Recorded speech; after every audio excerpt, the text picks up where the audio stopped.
बोले शनिदेव महाराज की जय। भक्तों, आज हम आपके लिए इस चैनल के माध्यम से लेकर आ रहे हैं शनिवार जी की व्रत कथा, जिनके करने मात्र से, जिसके सुनने मात्र से भक्तों के सभी कष्ट दूर हो जाते हैं, सभी संकट मिट जाते हैं और सभी भक्तों का कल्याण होता है। तो आइए आरंभ करते हैं शनिवार व्रत कथा। एक बार संसार में चारों ओर पूजे जाने वाले नवग्रह एक स्थान पर एकत्र हुए। वे परस्पर वार्तालाप करने लगे। जब बात घूमती हुई इस स्थान पर आ पहुंची कि उन 9 ग्रहों में से सबसे बड़ा और सर्वाधिक पूजनीय देव कौन है, तो प्रत्येक ग्रह देवता स्वयं को बड़ा कहने लगा। सभी अपने को बड़ा बताते। इस बात पर जब बहुत देर तक वाद विवाद होता रहा और कोई निर्णय नहीं हो सका, तब यह तय किया गया कि चलकर इंद्रदेव से इसका निर्णय कराना चाहिए। सो वह 9 के 9 ग्रह इंद्रदेव के समक्ष उपस्थित हुए। उन सबकी बातें सुनकर इंद्रदेव भी सोच में पड़ गए, किसे छोटा कहूं और किसे बड़ा, किसकी श्रद्धा के पात्र बने और किसके कोप के भाजन। अंत में निर्णय न करते हुए वह बोले, मैं अल्प बुद्धि इस बात का निर्णय करने में असमर्थ हूं। मुझे तो आप सभी बड़े नजर आते हैं और मैं सभी का आदर सम्मान करता हूं। इस पर नवग्रह संतुष्ट नहीं हुए तो हट करने लगे कि इसका निर्णय आपको अवश्य करना चाहिए। तब देवराज बोले, आप लोग मृत्युलोक में जाइए, वहां एक अत्यंत न्यायप्रिय राजा विक्रमादित्य राज्य करता है। आप उसके पास जाइए, वे अवश्य आपका कोई न कोई उचित निर्णय कर देगा। इंद्रदेव से निराश होकर नवग्रह मृत्युलोक में जाने को तत्पर हो गए। देवराज इंद्र ने जब उन्हें वहां जाते देखा तो प्रसन्न हो सांस लिया। इस धर्म संकट से निकलना उसके लिए सचमुच ही बहुत मुश्किल था, पर अपनी चतुराई से आए संकट को राजा विक्रमादित्य पर टाल दिया था उन्होंने। उज्जैनी नगरी की उन दिनों सारे ही देश में धाक थी। एक तो राजा विक्रमादित्य का वहां दरबार था और उसमें बड़े बड़े ज्ञानवान लोगों का सम्मेलन होता रहता था। दूसरे उस न्यायप्रिय राजा के न्याय से उज्जैन नगरी का सारे भारत में डंका बजता था। स्वर्ग में जब नवग्रहों का निर्णय न हो पाया तो अपने अपने विमानों पर सवार हो मृत्युलोक में आ उतरे। ठीक उस समय जब राजा विक्रमादित्य का दरबार ठसाठस भरा हुआ था, तब नवग्रह वहां आ पहुंची। नवग्रहों को इकट्ठे देखकर विक्रमादित्य अपने सिंहासन से उठ खड़े हुए और सभी देवों को सम्मान पूर्वक आसन ग्रहण करने का अनुरोध करने लगे, पर उनमें से किसी ने भी आसन ग्रहण नहीं किया। विक्रमादित्य ने तब प्रसन्नवाचक दृष्टि से उनकी ओर देखा तो बृहस्पति देव ने आगे बढ़ जोरदार आवाज में कहा, हे राजन, हम यहां पर तब तक आसन ग्रहण नहीं करेंगे जब तक कि आप हमारा यह निर्णय नहीं करेंगे कि हम लोगों में सबसे बड़ा कौन है। राजा अपने ऊपर आए इस धर्म संकट को देखकर पल भर तो घबरा गया, परंतु शीघ्र ही उसने स्वयं को संभाल लिया। उसने अपने मन में एक युक्ति सोच ली। दरबार में छोटे छोटे आसनों की एक पंक्ति प्रवेश द्वार तक चली गई थी। राजा ने उन लोगों से कहा कि आप यहां पर आकर आसन ग्रहण कीजिए और मैं सोचकर अभी आपका निर्णय करता हूं। यह कहकर राजा अपने सिंहासन पर बैठ गया। सिंहासन के निकट ही जो आसन पड़ा था उस पर भागकर बृहस्पति देव जा बैठे। उनके अगले आसन पर सूर्य जा बैठे। सूर्य के निकट ही चंद्रमा और फिर इसी प्रकार से बुध, मंगल, राहु, केतु इत्यादि ने भी अपना अपना आसन ग्रहण कर लिया। पंक्ति में 8वें थे भार्गव, किंतु उन्हें भी संतोष था कि उनके बाद शनिश्चर बैठेंगे, किंतु आसन प्रवेश द्वार के समीप होने के कारण और सबसे अंत में होने के कारण शनिदेव उस पर नहीं बैठे। राजा विक्रमादित्य ने सोचा कि जो ग्रह उस अंतिम आसन पर बैठेगा वह उसी को विनय और दयाशील के आधार पर बड़ा कर देंगे। पर वहां तो बात ही दूसरी हो गई। शनिदेव अति क्रोधी और विकट स्वभाव के देवता हैं। जब वह नहीं बैठे तो 8 ग्रह खिलखिलाकर हंस पड़े। अपना इस प्रकार से अपमान होता देखकर शनिदेव की आंखें क्रोध से लाल हो गई और भौहें तन गई। क्रोध से कांपते हुए बोले, राजन, मुझसे बैर लेकर तुमने अच्छा नहीं किया। क्या समझकर तुमने मुझे इस प्रकार से अपमानित करना चाहा है और क्यों मुझे अंत में बिठाना चाहा है? चांद को ग्रहण 2.25 दिन रहता है और सूर्य, शुक्र और बुध को केवल आधा मास, सोम और मंगल 2 मास और गुरु 13 मास, राहु और केतु 18 मास रहते हैं, लेकिन मैं 7.5 वर्ष तक रहता हूं। इसलिए हे राजन, अब तू सावधान हो जा। तूने जो अपमान किया है उसका दंड तुझे अवश्य मिलेगा। राजा के कुछ दिन तो आराम से बीते, लेकिन शीघ्र ही शनिदेव की दृष्टि फिरी और राजा पर सारे साथी आ गए। उन्हीं दिनों एक व्यापारी कुछ घोड़े बेचने के लिए उज्जैन नगरी में आया। सुंदर सुंदर घोड़े देखकर राजा का जी ललचा गया। राजा ने उसे खरीदने का आदेश दिया। घोड़ों में एक घोड़ा भंवर नाम का था। राजा उस पर चढ़कर देखने लगा। कुछ देर तक तो घोड़ा राजा को लिए वहां घूमता रहा, लेकिन फिर सहसा भाग खड़ा हुआ।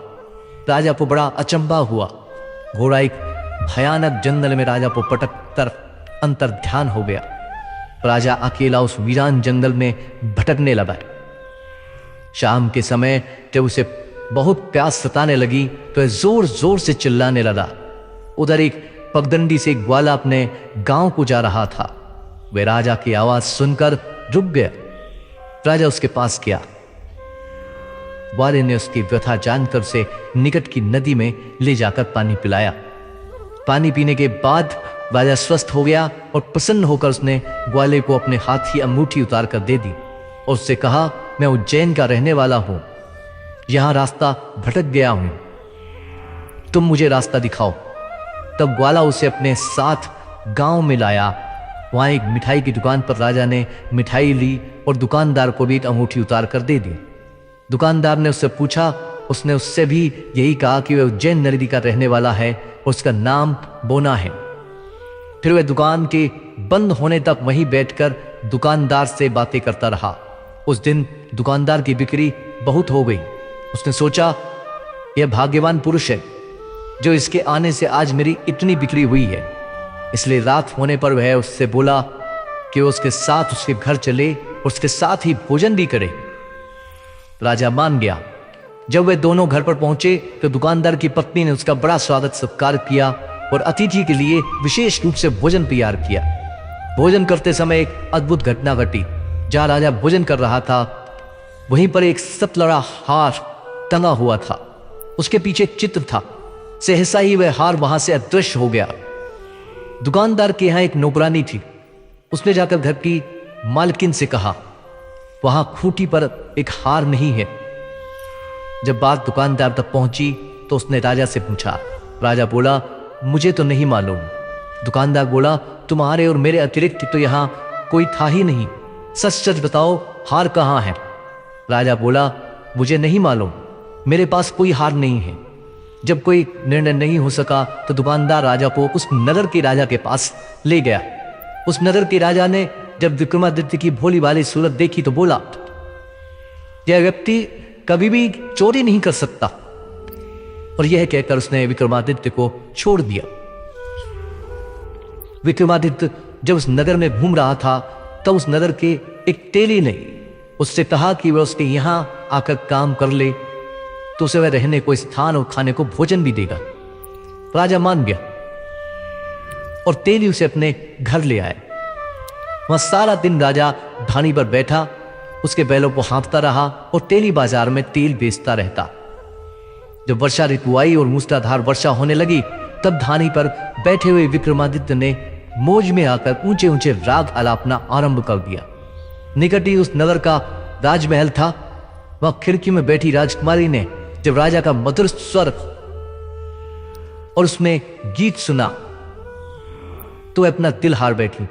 उसने अपनी बांदी को पता करने के लिए भेजा। बांदी वहां राजा को गाते हुए देखकर लौटी तो राजकुमारी से बोली कि वहां पर तो कोई अति सुकुमार नवयुवक बैठा बस्ती में आंखें बंद किए गा रहा है।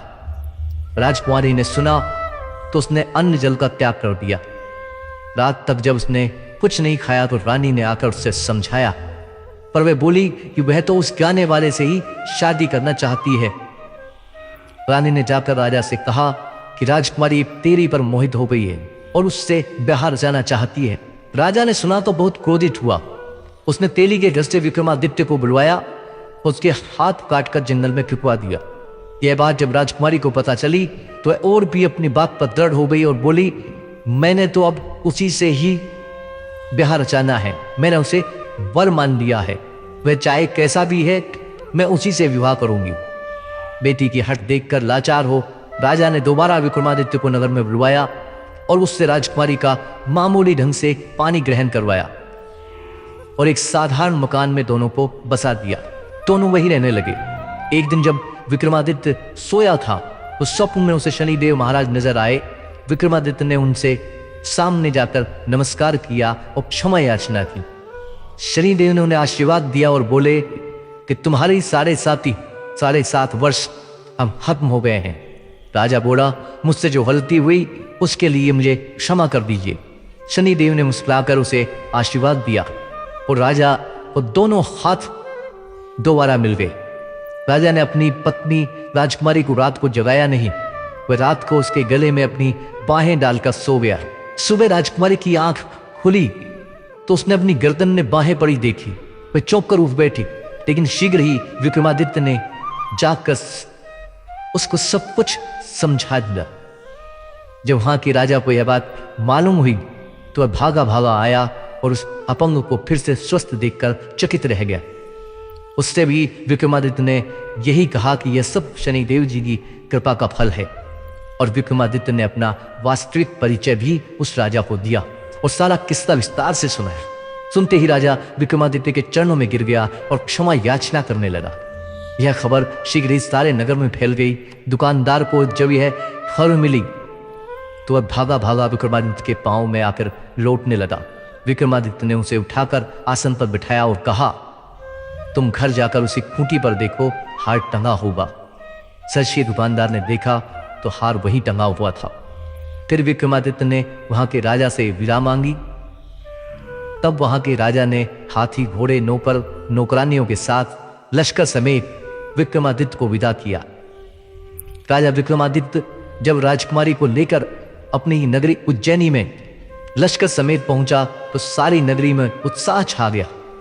अपने राजमहल में प्रवेश करने से पूर्व विक्रमादित्य ने नवग्रह की पूजा की और शनिदेव को सर्वोच्च स्थान दिया। साथ ही उसने नगर में ढिंढोरा पिटवा दिया कि शनिदेव मनोवांछित फलों को देने वाले हैं और नवग्रह में सर्वोच्च स्थान रखते हैं। इस प्रकार शनिदेव को मनाकर विक्रमादित्य ने अपने राज्य, यश और कीर्ति को अमर कर लिया। बोले शनिदेव महाराज की जय, बोलो श्री नवग्रह महाराज की जय। प्रिय भक्तों, यहां पर शनिवार की व्रत कथा समाप्त होती है। नमस्कार।